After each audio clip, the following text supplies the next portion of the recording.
Hello and welcome back to another happy hour. I'm very tired. Also, creative director here at Backflip. Joining me, as always, is other creative director John Shoemaker. Say, hey, John. Hello, John. Are you? I did it. It's got to be a running bit, so we actually have to do it well. I'll give you a better prompt next time. But are you as tired as I am right now? I am quite tired. I did not log my mileage yet, but I'm curious to know what that is. That's true. So today's episode, it's a hostful, so it's me and John. It's probably going to be wildly popular. But you know what's important? Consistency. Consistency is key. So we're talking about hunting because it was just opening weekend this past weekend. Thankfulness. Tomorrow is Thanksgiving. And shopping and other randomness. And you know what? We're going to wrap it up at 5 because we've played Two Truths and a Lie so many times. We know all the lies and all the truths. So we'll let you get on with your nights.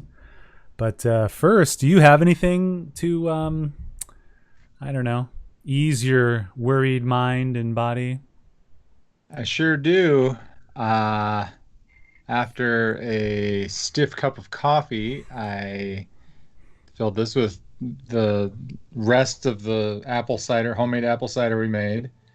And then I added a little bit of spiced rum. I found the bottle. So that's what it is. It's Oh, Oak yeah, that looks Heart. fancy. It's it's like I don't know that it's that much different or crazier than Captain Morgan. It's just a different. It's not like Mm, a top name brand. I think it's something somewhat local-ish. I'm sure it'll get the job Maybe. done. Actually, it says Bacardi, so maybe it's maybe it's just a Bacardi thing. Oh, that was a trivia question. Where is Bacardi made? Do you know where Bacardi is made? No. I don't know the answer. I forgot it. Um, I think we guessed Puerto Rico, but maybe it's not. So, why are we tired? What's going on? We mentioned hunting. What have we been up to the last like 6 days or 5 days? Well, we were sorry, I was just looking at some event that might be on my calendar. Okay. Um, are you still there? Am I I don't. here? Oh yeah. The I had a frozen window there for a second. Okay. Oh, Yeah. So we hunted this morning. That's why I'm tired today, and probably why you're tired. Um, but yeah, last weekend we went up and did the traditional hunt with opening weekend hunt up near my father-in-law's land. He has land in Necedah that he's had for a lot of years. That's an understatement. He's had for decades. Um, yeah. Didn't he say and like the 70s, like late 70s yeah, or something? maybe. Yeah. Yeah, something like that. So, he's got land there. That's always the sort of the camp, takes place there. And then he sometimes hunts his land, but back in the day, they all used to spread out to all the different public hunting areas all around there. And there's a lot of like history about Necedah that he might have told me some of it before, but I don't think I remembered that or knew that Well, and some of that it was. information was cool. He was just like, yeah, we used to have to, bow hunt with recurve bows, and you couldn't have a tree stand. Uh, so we just climbed trees and would like, sit on the top of a tree, like the buck tree. And it sounds like, and maybe this makes sense, like in the area, he was a part of developing the sport of hunting. Yeah, well, I think the area of Necedah was so popular. He gave a little bit of backstory that you couldn't hunt there, or for a long time they didn't allow any hunting. Well, because there And was such a then low deer population because of low agro. Is that what it was? Agriculture? no, so not the those details are getting mixed, I think, a little bit. I think it was just that a long time ago, the land management and natural resource management was just like, oh, we just need to protect everything and not allow any hunting. And I think they've kind of learned that, well, hunting is actually a part of healthy management of the deer population and um, just natural resource management. So Nisita sort of became somewhat famous for just having these massive deer with huge racks or whatever, because Oh, wow. they could all get very old and very very big. You wouldn't think that today, but Sure. um so that was interesting. He was talking about how the recurve he had, one of the recurves he had was called the Nisita something, Nisita special or whatever. Like, um, so big deal up there. So that's what got them started in the area. And there's again all kinds of different public hunting areas that you can go to. Um, so yeah, I've been doing that since before I was married to Amanda. Um, Around the time we were engaged, or maybe even probably the first time I went up was when we were engaged. I don't think I went up before that. But went up and hunted with Amanda and with her dad and had a great time, but I didn't really know what I was doing and just kind of followed him in there. And he was, he'd just be like, oh yeah, set up, I don't know, go over there somewhere. And when it gets light, look around and see if you see something. Um, to now, I've spent a lot of years doing it. Amanda was reminding me, she was asking me how many years I had gone up where I didn't see anything. Mm-hmm. And I was like, a lot. um, there were years where I didn't hear a bird, see a squirrel. It There were no signs of life. It was like Chernobyl. Um, and then once I kind of started taking ownership and figuring out the what I was doing, then we started getting in them. And yeah, that's what leads us to last year. You came up the first time and came That was into an also area my that I first had time done some hunting. looking around in. Did you hear that? Yeah, that was also my first time hunting. Yeah. Um, and you got the deer last year, which is awesome.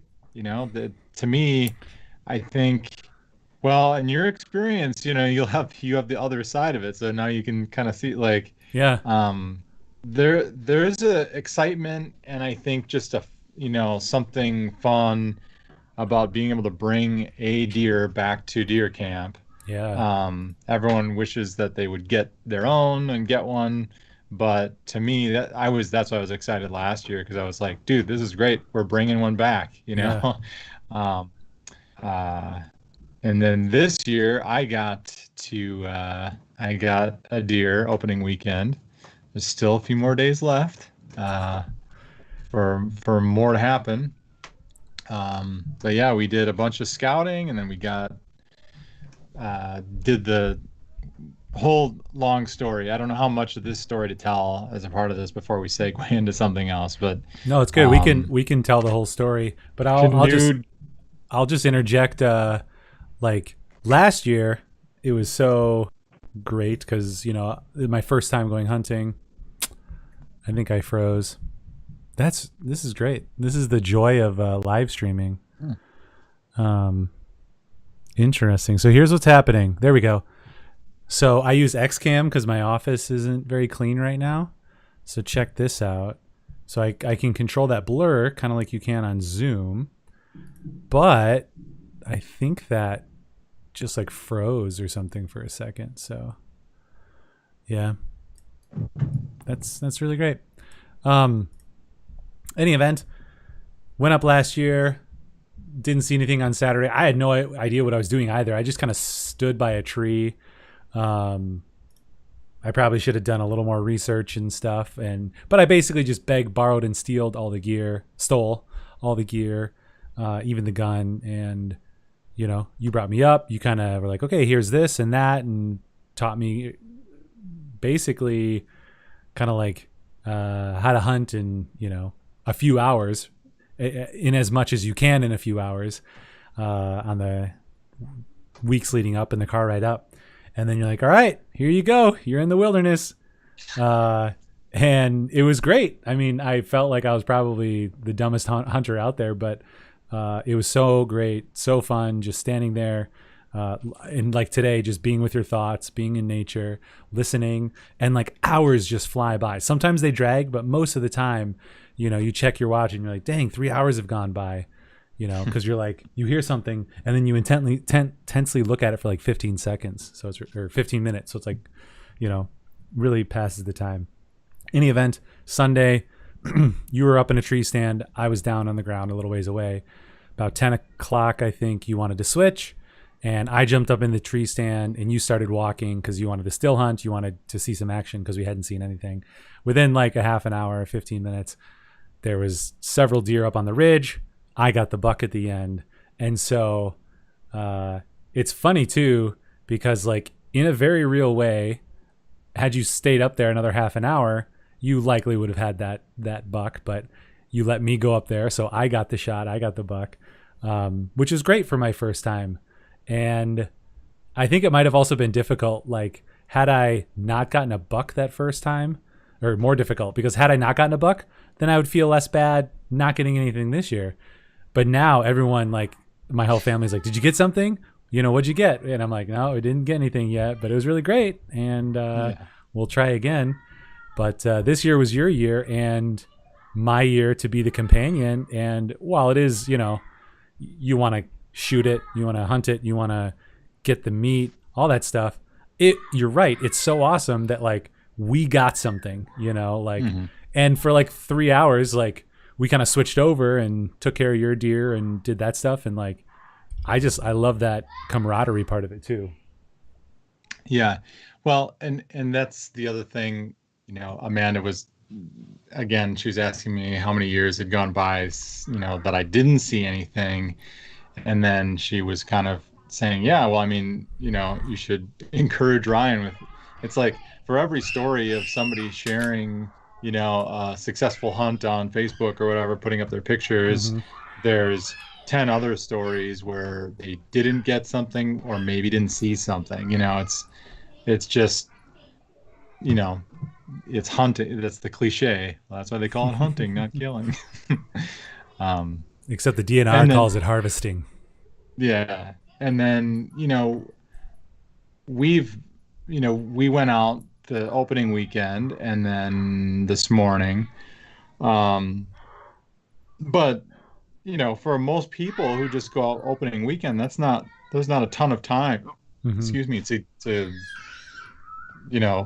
I think we were talking to Perry, my father-in-law, about how many days he was out. Yeah, he's been out. Right. Like oh my 40 gosh. days or something. He's bow hunting too, but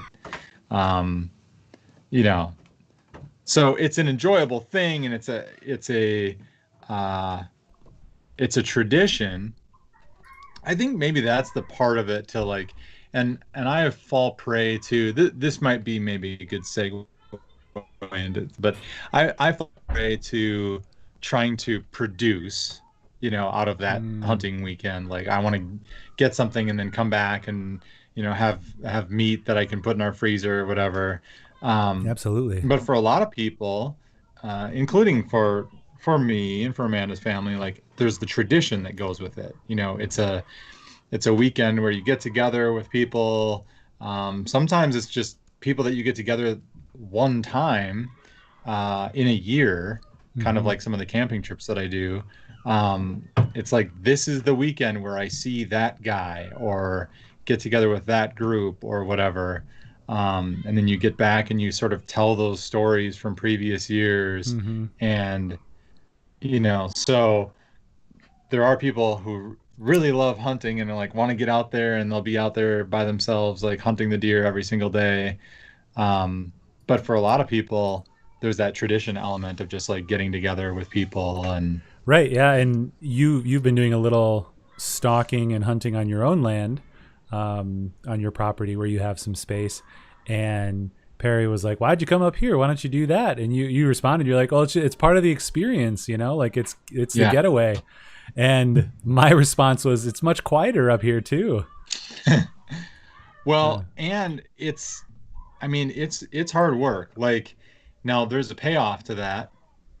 We talked about that while we were up there. Like you've gone on the Boundary Waters trip Mm-hmm. one time. I've been a few times, and there's a payoff to hard work. You know, when you have to put a lot of time into something and put a lot of energy into something and push yourself and go a long ways in the way that we did, we travel all the way in.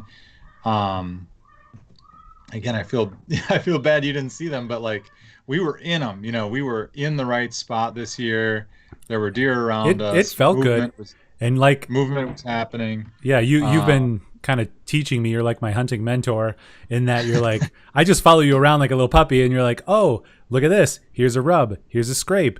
And then what you want to do is get down and look around. Oh, look over there. You know, there's some more, and like I'm just soaking all that in. And so like even today, on our way out, like in the dark, I can't see anything.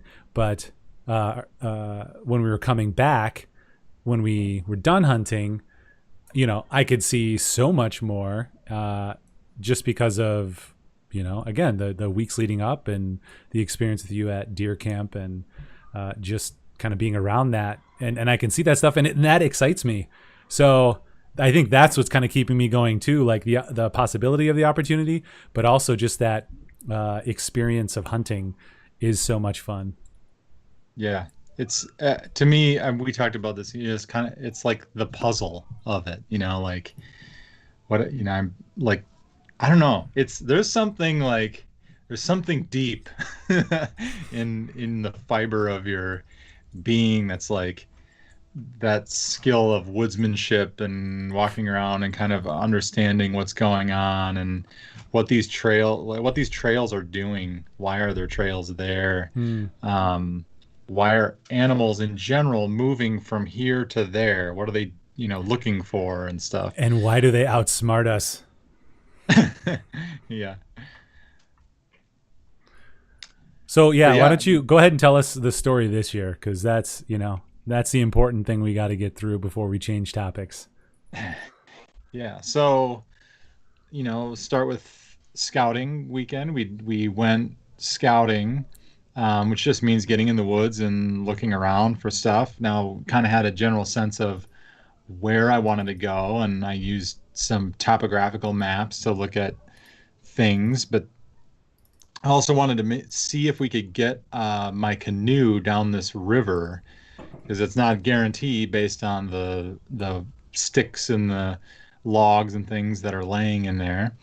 So we did that. I forget when that was, but kind of late summer, um, maybe a little early for the type of scouting but it was good. We got in there, found a spot, and we kind of looked in one area that we thought would be good. Found a little bit of sign, found some sort of historical rubs, just sign and rubs from last year or a couple of years ago. Nothing real fresh yet. And then um, opening weekend came, and uh, uh, there we were going on our same canoe path. This time a little bit colder, a little bit weirder going down the river with ice starting to sort of form on the shores. And as we go through, you could kind of hear it creaking and cracking in Mm-hmm. weird, eerie ways.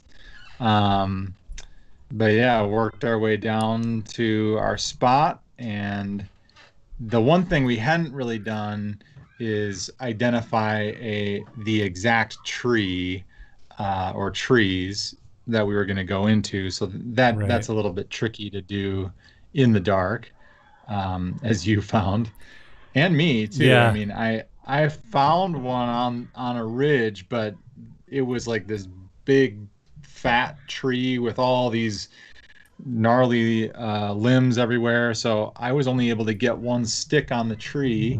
We're kind of on a ridge, so I had some height, and I went up only about 6 feet into the tree, so just a little bit higher. Um, Yeah, there's a little bit of don't give it all away.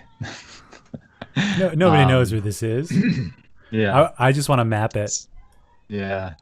So yeah, we play around with this app called Onyx. Do we have a code? We should have a sponsor code.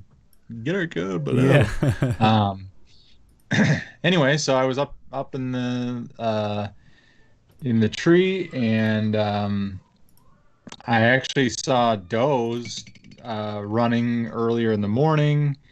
That was kind of cool. We didn't have doe tags for that area. So we Um, canoed like a mile and a half, maybe. yeah, something like that. Yeah. And so Also, some does ran by. I want to go back to the canoe real quick. Uh, just so people understand, when we went out there, there's trees falling over, um, barricade, like tons of stuff. But when we scouted, some of it had been cut, Yeah, which was great. And I believe Perry, your father-in-law who owns the land up there, mentioned, "Oh yeah, that was Jimmy or something. Like Jimmy was on the river yeah, doing that stuff." We're like, oh, "This is great, thank you, Jimmy," because this wouldn't have been possible because there's whole trees that went across the river. yeah. Yes. Thank you, Jimmy.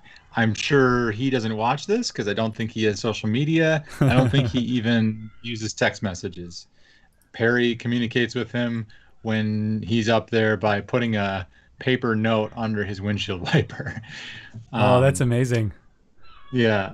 But anyway, the son of a friend of my father-in-law was hunting in the area and had actually gone up a few weeks before and done some clearing on the river. So that was really, really nice. I mean, we could have gotten down it, but we would have had to portage around each of those Right. areas of deadfall and like lift the canoe over or drag it around. It would be tough. Yes. Um, yeah, so there was movement happening. This was the plan I had come in with this year was that I didn't want to sit there and see nothing all day. So my plan was if the morning was slow and I didn't see anything, that I was going to get down and eat some lunch and move and find another spot, find another setup for the That is afternoon. kind of funny though. Just thinking back to last year with Sunday, where you got up and then the deer walked by, and then this Yeah. year, you can get into But that. Saturday was a long day for me last year. Yeah, just sitting Um, there.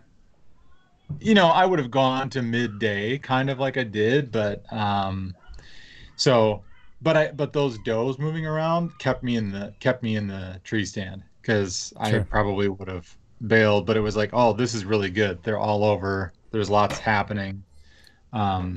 Any one of those, it's like, well, any one of those could be trailed by a buck.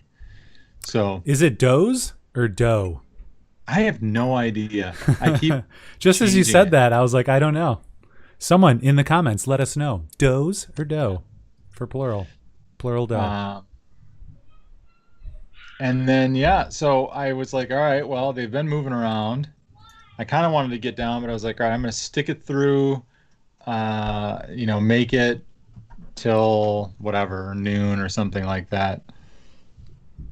And at 11:30, I could see in the distance down the ridge by the river, um, the silhouette stand up, and I thought the doe again. I couldn't see the silhouette very well at that distance, and I looked either through my binoculars or through my scope at it and was like, oh, there's some antlers. We got a buck here. Um, and the way he was kind of stretching, I was like, holy cow, that deer was just, it could have slipped in. It easily could have slipped in with when I was looking the wrong direction or something. But I think it might have been bedded there all morning, just about 75 yards from me. So it was good that I was quiet and it was good that I was trying to do all the right things.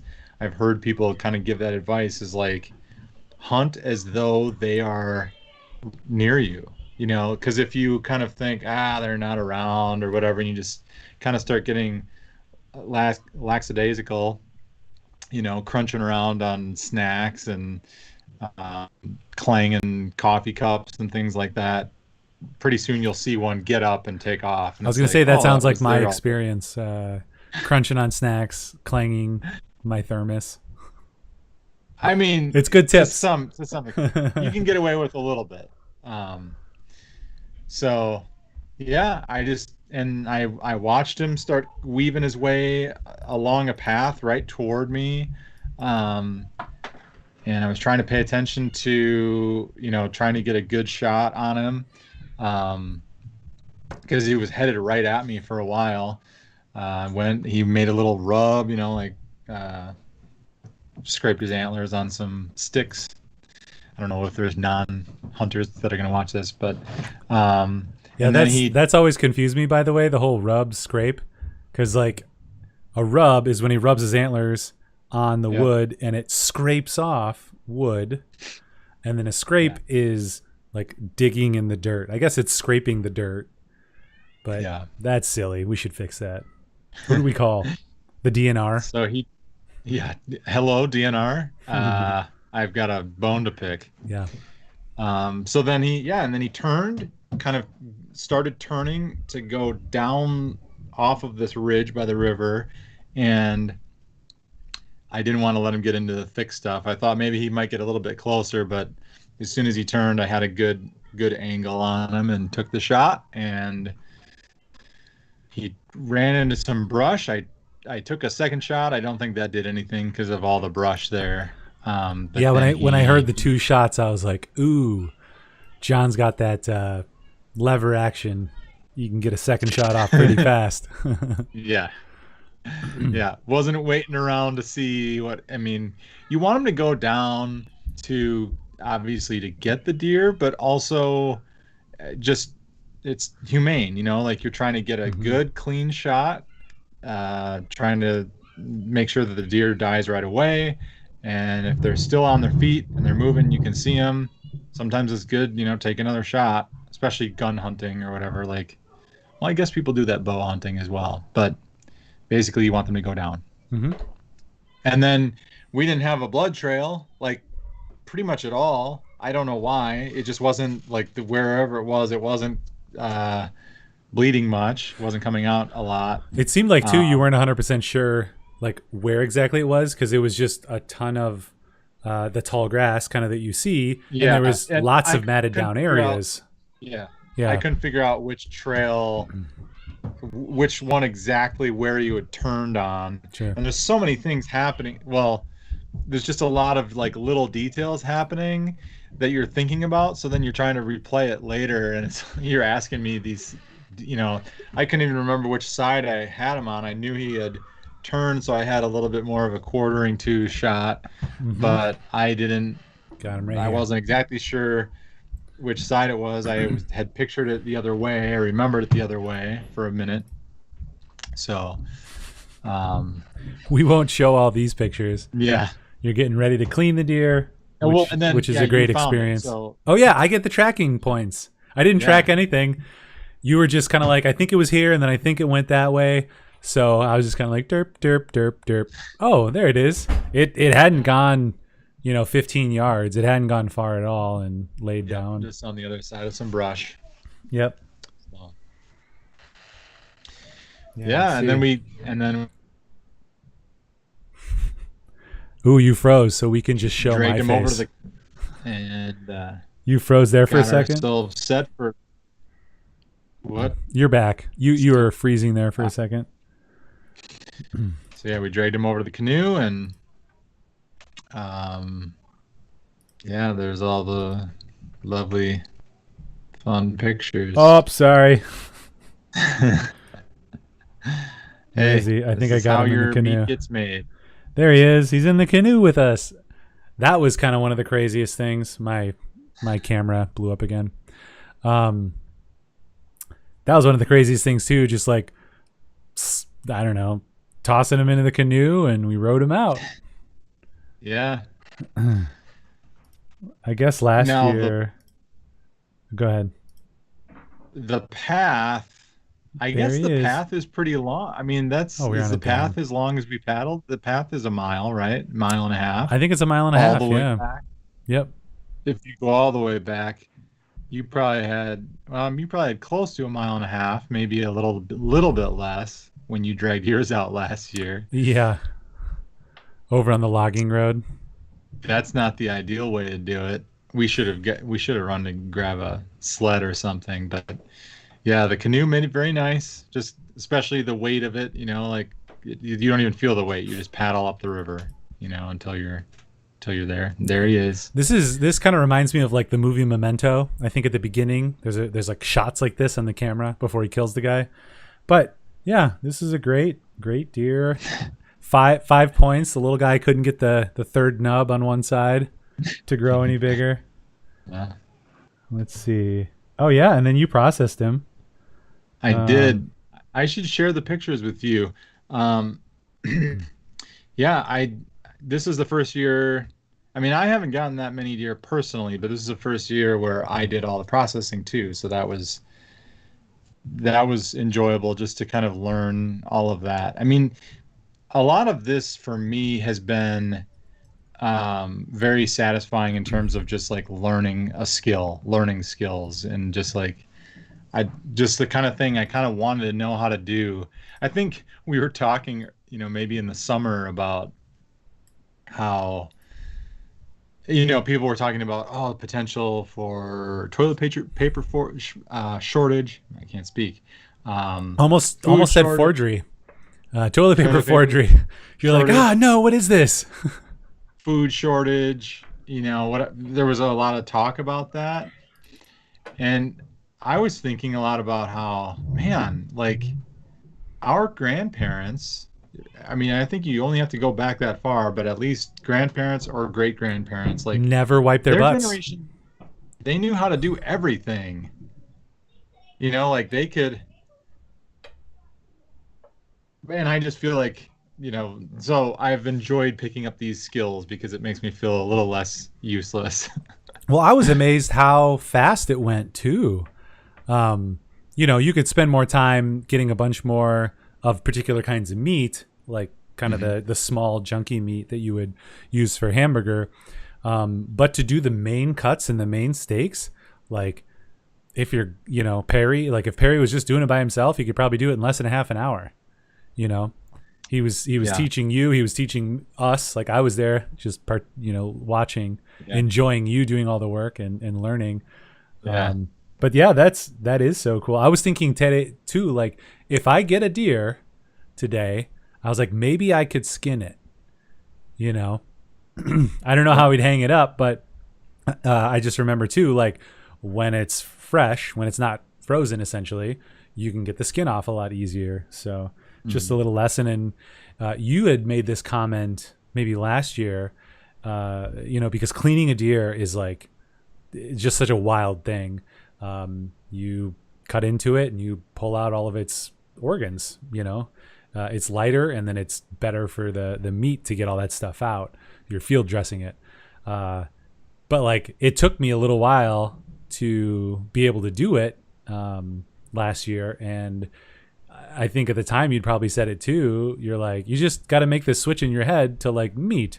It's not Bambi now. It's not a furry, lovable animal. It is now meat or food. Mhm. And I've definitely worked with raw meats and meat on bones and things like that. So when you can make that switch in your head, doing the butchering, which like I won't show, um, is just a part of that. All of a sudden, you're like, oh yeah, okay, skin now, tendon now, this, and move here and do that and cut here because of this, and you know, it makes sense that you can make that switch because otherwise it'd probably be very tough to do that.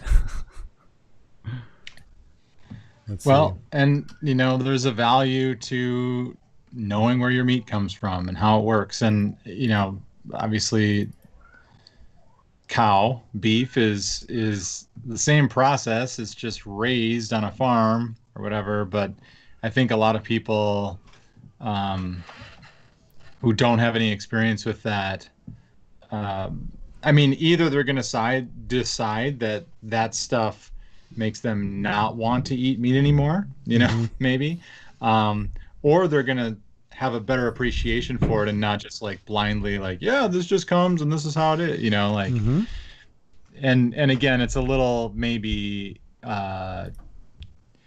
it's cheesy, maybe it's cliche, but that was one of the reasons that I was connecting this to the thankfulness. Apart from Mm. the fact that hunting happens the Good weekend before transition. Yeah. the weekend before Thanksgiving, is just like being thankful for the deer, for animals, and like this is here for us to use, and we're gonna get to. We actually already we ate the tenderloins at camp. Um, Mm-hmm. Perry cooked those up, and then we just ate some back straps last night with our family. Um, so there's, but there's a people who have yeah, I don't have a good story for it. People People who who don't like butchering, get rid of them. Get rid of No, them there's people all. who do a better, maybe have more thoughts about the way that you honor the animal or something that you. Yeah, well, I think what you're saying is right on though. Like just honoring or giving due respect to that living creature. We're Catholic, so there's a certain perspective there, but we also have been working closely with a Native American run agency doing a lot of Native work, kind of Native training and stuff like that, or awareness training on Native cultures. And learning about that has been so awesome, and seeing the ways we're similar, the way we're different, and how we can even improve our own thinking through these new things that we're learning. And that's certainly something in the Native culture, of respecting all the parts of earth, the animals, the plants, everything. And when we were out there, I was like, thanks, Buck. It sounded kind of dumb. I didn't have, maybe Mhm. formal words or anything, but, we were very respectful. We didn't do anything Yeah. disrespectful. And, it's Well, important to, and I to think model that. I think the mistake comes when people approach things like, well, somebody has been disrespectful or has not been a good steward of Mm-hmm.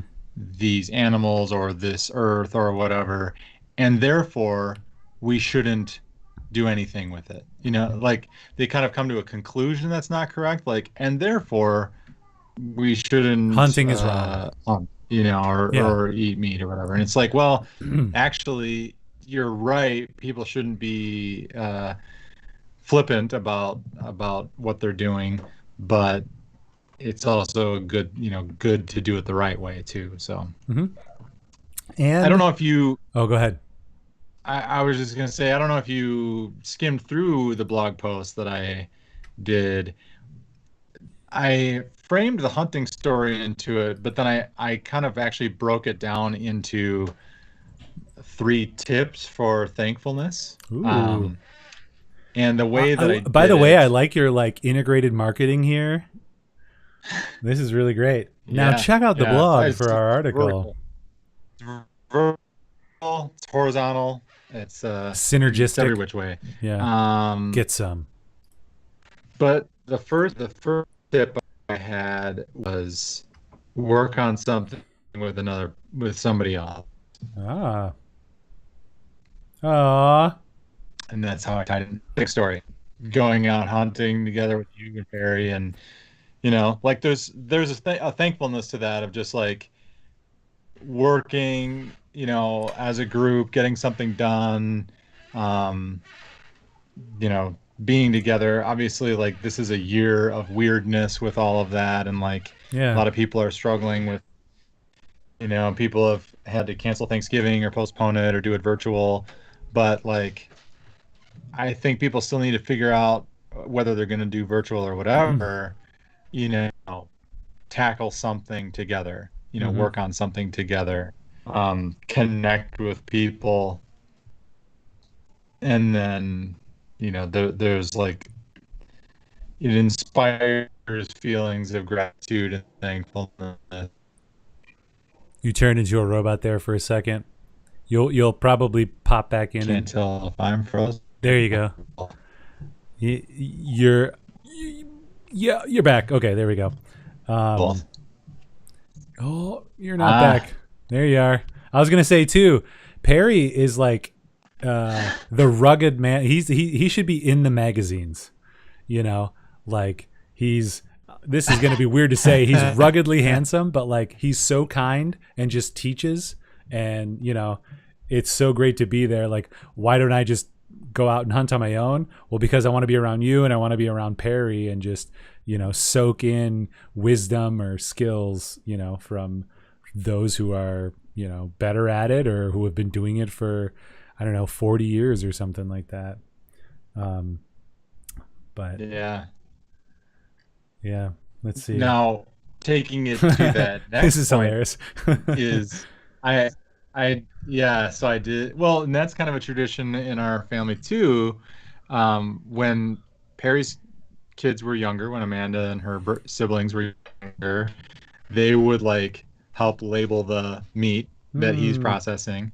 And then my kids have done that Oh, this is sometimes when he's amazing. got like The sirloin. stuff from the freezer that they need to work on. And then, so when I was working on it, like Amanda was labeling it and then the kids were drawing pictures on it. So, Oh, that's um, awesome.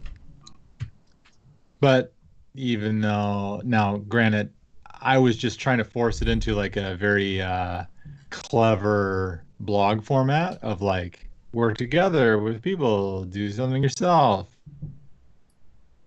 Uh, so you have tackling something on your own, obviously, also is very inspiring for, thankfulness and gratefulness. Just being thankful that I don't usually have to do that, like it's kind of cool to gain the skill. It's also really intense thinking about all that food processing that, Yeah. has to get done that we don't usually do anymore. Yeah. You just go, like we have such a disconnect from it. And I would even say like maybe a lack of respect for where it comes from, because it's so easy. You just go to the store, buy some frozen chicken, eat it, whatever. I know my mom doesn't really love chicken because I don't know if she grew up on a farm, but kind of a more rural household, and she saw chickens butchered, and she didn't like that. So that kind of affected her. My dad, on the other hand, grew up on a farm, so he saw all of it. But at the same time, for the longest time, he would have his meat medium well, you know. So like a disconnect between like the food and the preparing of it. And now I think he can handle kind of more nuanced interpretations, like something that's a little more medium, because we don't have to grill the heck out of it because otherwise it's gross, you know. So I think processing your own food or working with the raw materials helps people get a better understanding of where it comes from, and that's respect, that's thankfulness, you know. And like you said, it just helps us be more well-rounded people. Yeah. And then my last section there was do nothing.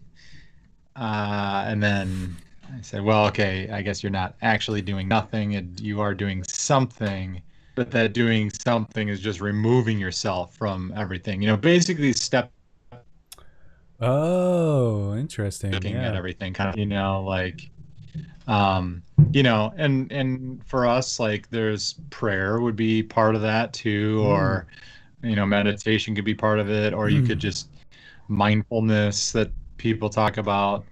Um, Yeah, mindfulness kind of goes just across all remove, those categories.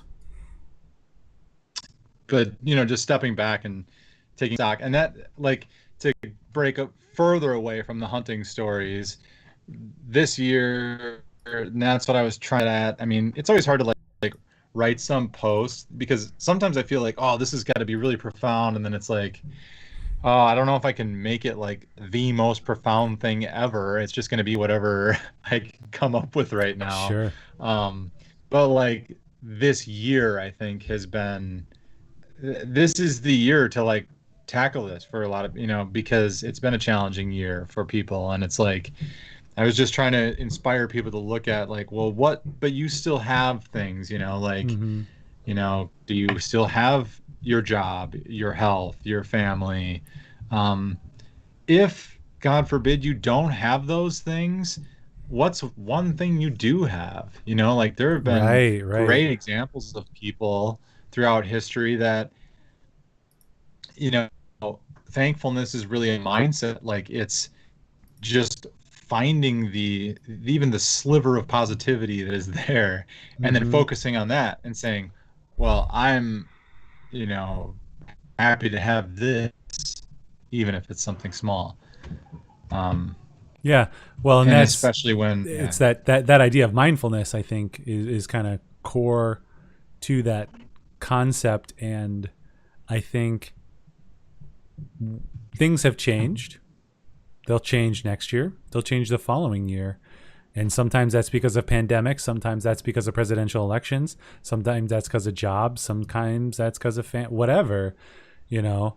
But to be able to be thankful, to be content, like that's a weird thing that we too as Catholics have is contentment, to be Mhm. content, And that's not to desire greatness or good, at your job or your family or anything like that. But at the end of the day, to live your life in such a way that you can say, yes, God, I I did my best today, and I feel good about that. And I think sometimes contentment can be the enemy. People might think it's the enemy of progress or development or doing good things or succeeding. But really, I think it's kind of a foundation for those types of things. Once you can say, okay, like we have a very successful company, it's great. But if something happens with one of our clients, it gives me anxiety for like days. Like I'm just like worrying about it. And, like we talk about it and talk about it and talk about it and then talk to them and talk about it and talk about it. Like even though we can gainfully employ everyone, even through the pandemic, which has been an amazing blessing, something comes up and it causes anxiety. So that kind of, just goes full circle that it's important to make sure you have some foundation in some mindfulness. Again, we would say kind of Catholic or the faith or just in Jesus. This is getting really religious, and that's okay. It's the first time. This is fun. But whether that's meditation or something else, like mindfulness is core to being like, what, today was the best that I could do, and maybe I did fail some, and that's okay. I'll do better tomorrow. So I'm kind of getting more into that area, but I think this is great. Everyone should go read Yeah. it. It's on our blog, helloletsbackflip.com/blog. Give thanks. I think we're sharing it as well. I love this too. I just love, that they got to do this. Yeah. If I get a deer this year, I'm gonna have to bribe you to come over and just help me do the major Yeah. parts, and then I think Monica could probably handle the smaller butchering stuff. Maybe, I don't know. You could tell me if that's difficult, like if it's physically hard. Yeah. It, I think mentally she could do it. It's like, oh, that's just a shoulder. Boom, I'm gonna cut it up. yeah. Oh, you Yeah. At froze. that point, you're pretty much You're working back. with stuff that at that point, you're pretty much working with stuff that you would sort of recognize from like going to a butcher store or something, like, Right. oh yeah, um, yeah, we've been trying to, I've been sort of trying to get my family to kind of back Thanksgiving in kind of a way, like, um, You're trying to what? I lost you there for a we second.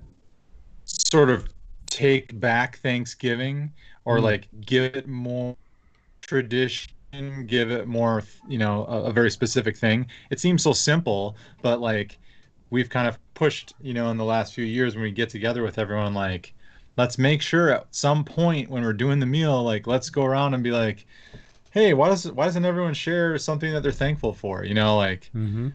it's a small thing, but like I think marking that, it's just that's the value, half the value of like Thanksgiving and Christmas is like having a sort of set aside time where you have these traditions that you usually do that call you into reflecting and having discussions that maybe don't usually have with your family. Mm-hmm. um, Yeah.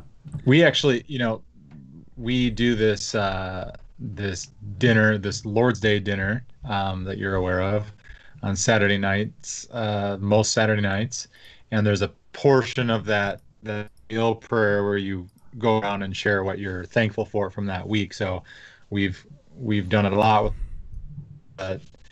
It's nice to bring that to other larger groups and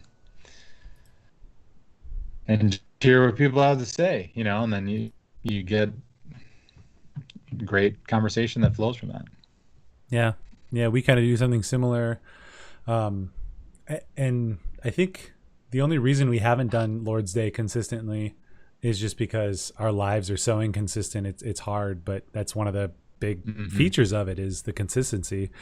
My family loves it, but one thing too that we did um, is family night on Sunday nights, and we kind of got that from Father Greg Im, who he's the vocations director these days, but we interviewed his family maybe 3 years ago, 3 years ago, maybe, for the annual Catholic Hmm. Appeal, and they just talked about that. Just um, we have family time, we talk about what's going on, pray together, things like that. And I've read from Dr. Ray Garendi, who's a great Catholic family psychologist, who also suggests those sorts of things where you talk about the week ahead, the challenges, what am I struggling with, and if I fail, what is the consequence? And you just kind of bear that all out, and you're in it together, and you've shared that, and the kids love that. Um, we play a game as well, but I think I think what really resonates is like everybody is vulnerable and honest, because we kind of live in a world where you can't be vulnerable. You can't share that because someone might laugh at you or someone might have a critical comment. But, that specifically, that family night is a time when we're like, hey, here's dad's weakness. Like, it's been really tough at work just because it's been very long hours, so much to do. So when I come home, I struggle. Like, this is very personal. This is honest. I struggle with, switching from work to family mode, putting all that stuff aside. And so I get very frustrated and, have a temper. And so the thing I'm struggling with this week is not letting the temper get the better of me, but taking a breath, which is like what we tell all of our children, and they're way better at it than me and Monica, is like, take a breath, and then say something kind. Don't speak out of anger, don't do something physical out of anger. And saying that at the beginning of the week, the top of the week, whether it's on Saturday at that Lord's Day, because I think we did something similar then, or Sunday for family night, it gets back to that idea of mindfulness, like, let's talk about the things we're struggling with. And, we're guys, but we're modern men. Even the Zoomers are more modern, but like, our dads probably never talked about their feelings. Their dads were just like concrete men who could do anything, and I'm sure it's cyclical. Like, I'm sure, in the past, emotions have been something that's not to be afraid of, or not to be discussed, or not be discussed. But certainly now it's this idea of like, it's okay to have emotions. However, you may not, thinking of children, you may not scream and yell and shout at your siblings. You need to take a deep breath and, calm down and deal with it that way. And for us as men, I think it's good, or as fathers as well, to show vulnerability, to show when we're wrong, to admit when we're wrong. And then hopefully our kids don't fear being wrong, because I feel like, and you've probably experienced this before, I can argue vehemently, and in my own way, it's kind of logical. I'm a programmer, so I see it very linearly, and I can steamroll people in that. And I've learned, and I'm still learning, the shortcomings of those behaviors that I learned because sharing and being vulnerable wasn't a thing. So even now I'm trying to learn to do that while I'm also teaching my kids. So I have great hopes for the future generations. Well, and I think the reason that it is valuable to actively, fight against the natural inclination is because it's like it's okay by the world standards to complain about things. Like that's mostly what the news is, and mostly what talk shows are and things, is like complaining about things. And it's not very trendy or exciting to share what's good about things, or what, as our friend John Campbell says, what's right with this picture, instead of the what's wrong with this picture game all the time. And so granted, you're talking about just sort of sharing weakness, but that's different than complaining, just complaining about things and whatever. So yeah, By the way, it's a good.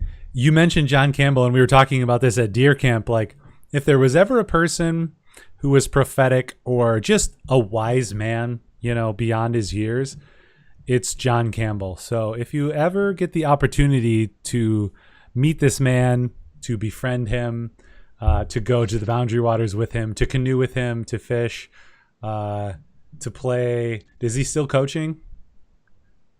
I guess I don't know right now. He just retired from it. He will coach track, but I think he can tell his own story. But well, the kids who are his athletes, they are so fortunate to have again, such a wise, caring, lovely man as their coach. So if you can get to know him or you can meet him, we highly recommend it. Okay, yeah. So we are wrapping up here. It's about 5. I don't want to keep you too long. We've spent a lot of time together, and we could easily spend more time together, but I think our families would really appreciate seeing us, and we probably have some work to follow up on as well. That's true. But just to kind of round us out here, what are you thankful for right now? I had, this is what I was saying about the blog that I was writing, where I struggled because I was thinking about how profound it could be. And then as I was writing it, I was just like, that's a lot of pressure to put on.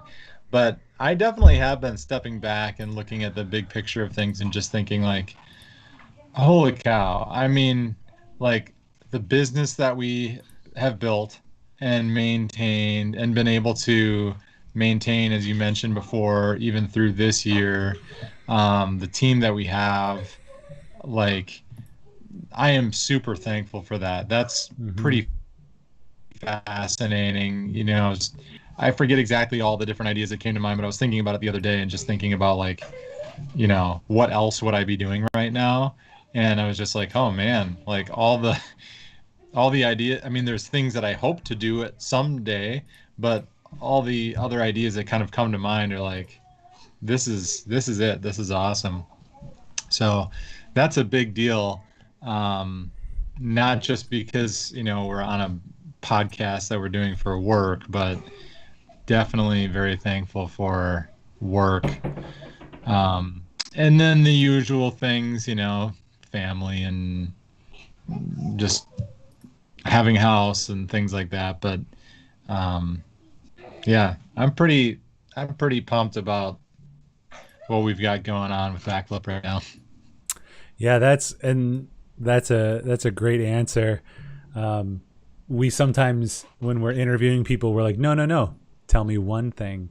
But we are the interviewers, and we get to make the rules, and so we can provide as many answers as we want. But Well, um, that's why I went back to that one. yeah, no, I echo that sentiment as well. And we met a great filmmaker yesterday.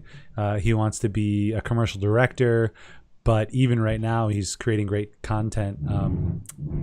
Pavel Shmilov. Sorry if I mess up your last name, but he's created some great work. He's super passionate, and it just reminded me of the passion, of being a filmmaker, because that's kind of what we have, and what's guided us to where we are. So I'm very appreciative that we met him, just to kind of help rekindle that guerrilla, like, just make things awesome type of Yeah. mentality. I'm super thankful for everyone at Backflip. Our team is so great. When the pandemic hit, we said, all right, we're not going to lay anyone off, and we'll take pay cuts. As owners, we'll take pay cuts if we need to keep these people here, because they're so amazing. We're doing so well. This is who we want to work with. We'll make it happen. So that's awesome. But it's interesting because um, I'm trying to think of the quote and who it's from, so I'm going to butcher it and not know who it's from. But it's like, uh, con- the quote is, "Contentment is the enemy of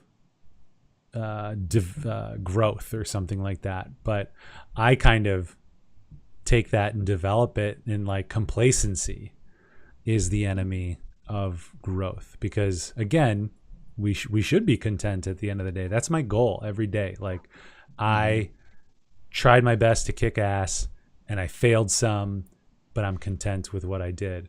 I'm going to do better tomorrow, but at the end of the day, I can go to sleep. Yeah. Um, but we always want to do better. And the business being so successful, talking to Pavel yesterday, it's like, what do you want to do? Like, this is what I want to do. There's other things I want to do as well, like having a great successful business where you can employ people gainfully and provide for them and their families. Like, that's awesome. And, like, this is the American dream. uh, there's other things too, like, I would love to make more films. We've done some of that. That's why we got into this, and we're working towards that. um, so that's my business long ass answer, so I apologize for that.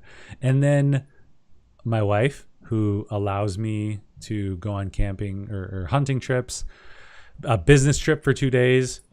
We were up in Minnesota for work, Thursday and Friday. Then we drove to deer camp and hunted for 2 days. We came back, and then we got to go hunting again today. So our wonderful wives, um, not allowing us in the sense of, like, teacher permission, but like being with us in, Yeah. like, they know what we That need, and like, they're like, no, no, no, that this is a that good thing for definitely you. yeah. That definitely needs to get probably more shout out for thankful for. Yeah. Because this is the first year too that I've done some bow hunting. I Mm. haven't gotten anything yet, but I've had some good hunting mornings. And it's you really have to try to balance it because bow season's super long. And there's all these memes and jokes about, wives becoming single during hunting season. And Oh. it's like, ah, it's kind of funny. But at the same time, it's like, I don't want my wife to feel like that, Mm-hmm. or my family to feel that. So I got to figure out how to balance it. But yeah, just, their willingness to, you know, take care of things, you know, to take care of just having fun. I heard take care of things, and then you froze, and then having Oh fun. boy. When we're gone for work, as well as when we're gone having fun. hmm Well, and with our work too, there's often long nights and several days away, and even this month just got insane. We've got a couple shoot days. Well, a couple internal shoot days next week, a shoot day external for a client next week, and then the following week another shoot, couple days, and then weekend shoot, and then we leave Monday, Tuesday, come back Wednesday. Like, it's nuts. So I'm thankful, Yeah. so thankful for our family, and again, they allow us to do what we love, and for me, some of that helps me be recharged. It's like that idea of like distance makes the heart grow fonder. I'm away for like a night, and I miss everything about home and my family and everything. Like even the chaos, I'm like, okay, the quiet was nice for a little bit. Now I just, I want them climbing on me. I want to wrestle with them. I want the shouting, and I'm sure, 5 minutes into the shouting, I won't want it, but it's just, a separation or distance that helps with that perspective and makes me just love my family more. And yeah, super, super thankful and appreciative for that.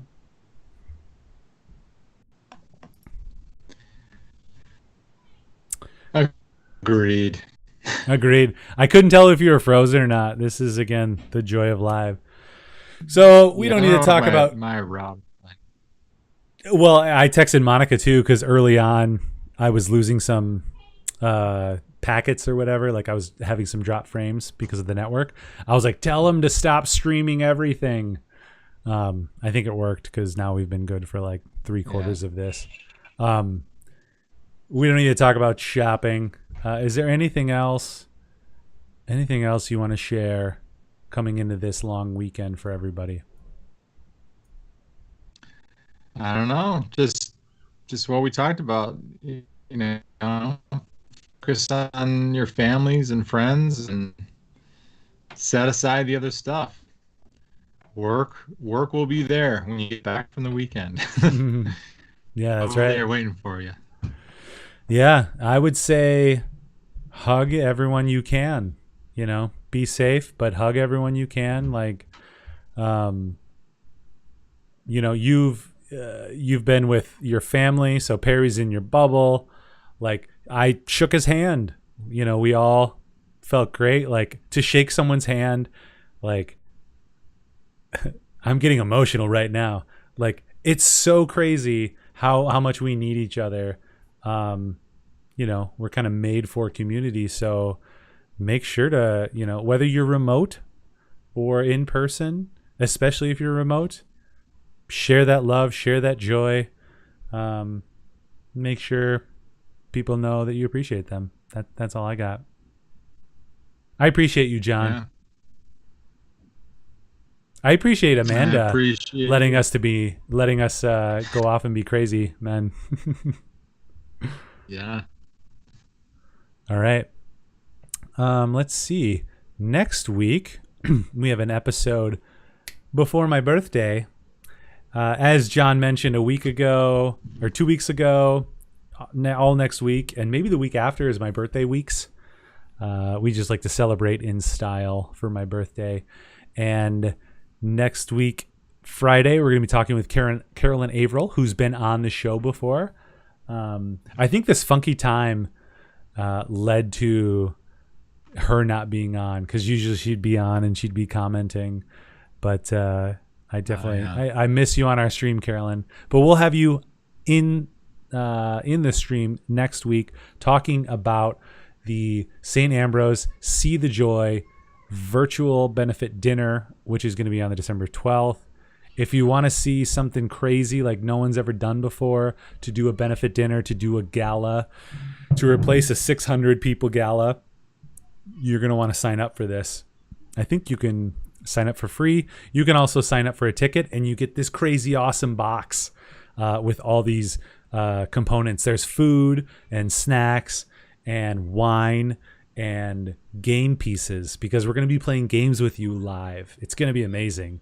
So you should totally tune into that. So that's next week.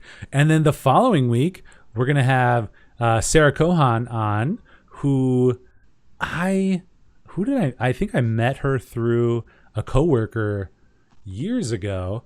I've never met her in person, but I've been helping her with her websites and her businesses on the web for many years now. And then Backflip took that work over. So Emily's been working with her. She is just a mover and a shaker. She's got several successful businesses. She's an entrepreneur. She's kicking ass. So she'll be really fun to have on. That'll be in 2 weeks as well. So next week, Carolyn Averill. The following week, Sarah Kohan. It's going to be awesome. I think that's all we got. Cheers. I'm drinking Terramana. I never mentioned it, but me and Dwayne are in solidarity. So cheers to you, John. Cheers to everyone. Cheers. We'll see you next week. Bye. Yes, indeed. Bye.